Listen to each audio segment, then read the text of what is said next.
Joining us now is Marjorie Velazquez, candidate for the 13th City Council District. Welcome, bienvenida. Thank you for having me. It's a pleasure to know you. I hadn't met you before, so it's really exciting. Same here. Now, let's start off the bat. What is your connection to the 13th District?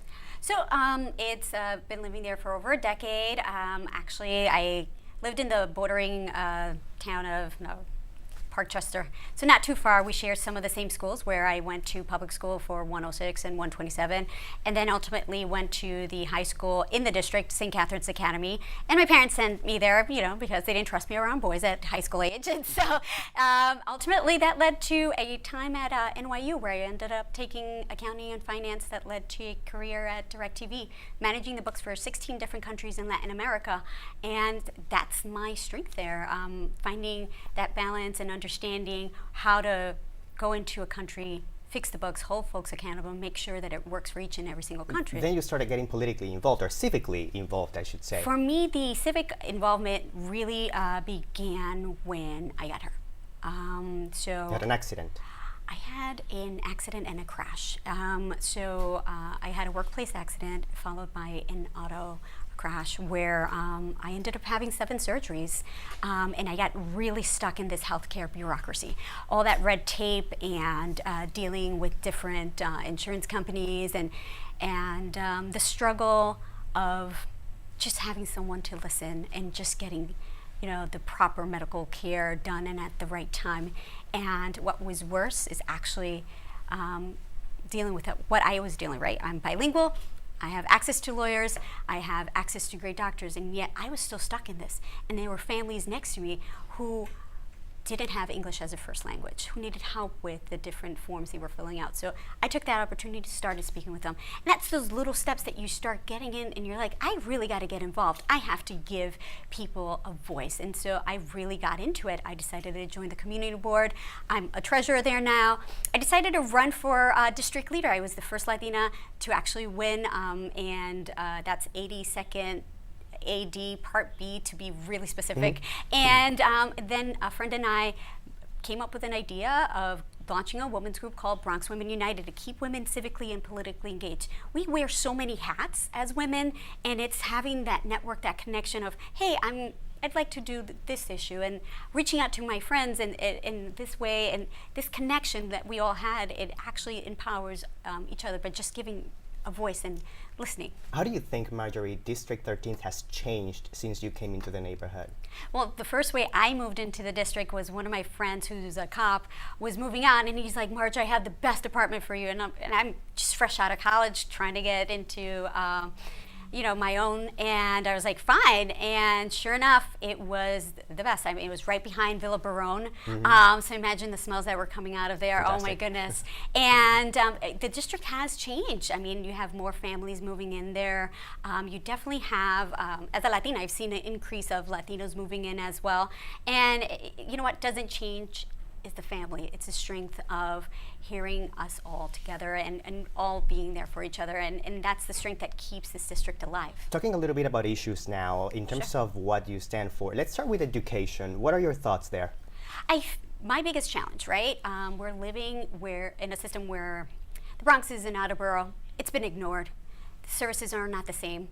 I went to 127, like I'd mentioned before, and I actually did the Gifted and Talented program. I was selected within a public school and said, here, you are testing way outside the spectrum. You really need to go into a more specialized program for gifted and talented students there. They not only offered me Spanish, but I also learned an additional language.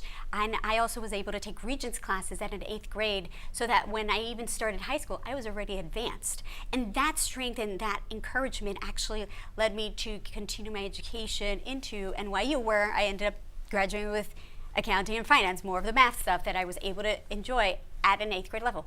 Now, students don't have that. That same school is actually being co-located. And that's the struggle. That's the challenge that I've seen so far in the district, where Lehman High School, same thing, split up. Columbus High School split up. And all of that just leads to more confusion, more chaos for our students. And you also have this selective process that's happening now with these for-profit charter schools that take away the resources from our public schools. And you know what? We have to make sure that we're taking care of our students and our families have the right options, and they get to do that when everything is available to them. Right now, the Bronx doesn't have that available, especially in our district, and that's what I'm fighting for. I'm fighting for families to have the right education for their students. And when we're looking at after-school programs, unfortunately, there's no real affordable after-school programs for families, so they're really forced to try to make it home at a quicker time, and that's where my focus is on transportation. Because unfortunately, you it's a very good topic. This used to be a double fare zone, and now things are changing, but still it's one of the most remote areas in the entire Bronx. And it's not fair to us. You know, when we're having a ferry service, we still don't have it. Every other borough does. We're still going to have it next year, and that's a promise for somewhere outside our district in Soundview. Come on, Jimmy ordered that study, and we didn't get it. And we have the infrastructure already. We have SUNY Maritime. Why not I'm assuming that's one of the causes that you would push. That is my #1 priority. Our families need to come home at a quicker rate. Our families should not have to struggle whether or not they can take a job because their commute time is over 2 hours. They should have the ability to come in and out the city within 20 minutes and paying $2.75. I personally pay $6.75 each way because of the express bus that never seems to make it express for or me. the express trains as well. Marjorie, in terms of jobs and economic development, what is your vision there? For me, in the district, as you can see, even for the Bronx, there's this whole Bronx is booming. When we're looking at this Bronx is booming, why are we not focusing on more labor jobs for our families? Why are we bringing people from outer states? And we are letting this happen with the overdevelopment that's starting to come up. What we really need to do is take a step back, look into the apprenticeship programs that are available right now, and also bring them into the high schools. That way, you know what, college isn't for every kid. It's not. But we don't even have an alternative because we've given them away. We don't have as much arts and music programs as we should. We don't even have a trades program as we should. So bringing those apprenticeship programs at an early age into our schools gives our children a chance to consider those careers. And you know what? These labor jobs are real good salary jobs, and so guess what?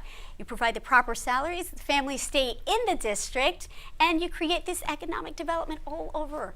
Everyone wins, and that's my biggest challenge, is how do we let those developments happen without giving proper jobs? And it's finding other jobs and resources, you know, bringing up the tech sector into here in the district and expanding. I mean, look at, we're in the Bronx and there's a TV studio here. This in wasn't East Bronx. Exactly, it wasn't here before, and having that development, encouraging our students and our kids to actually pursue this career is possible now.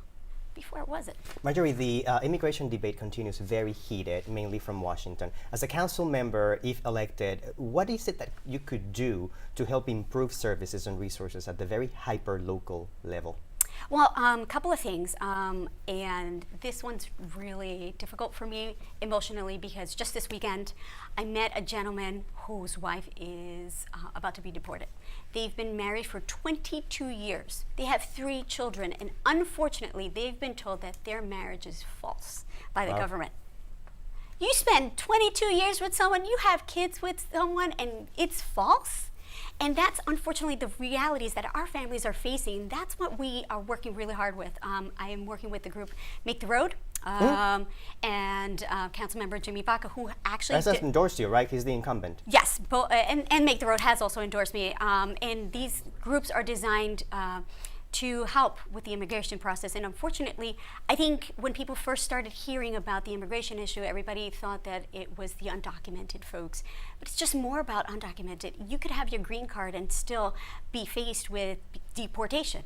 And I think this is a reality that our families need to be aware of, because a lot of folks that have come in from Italy, from Ireland, who still have their green cards, they need to understand that they need to become citizens right away to avoid any of these hassles. And what I'm working, back to that story with Councilmember Vaca, it is about going and helping this family. That's what we've been doing, especially because he does have an immigration attorney, in his office that has been coming in and helping families. Thank you, Marjorie, for joining us, and good luck in the primary. Thank you so much. We'll be right back.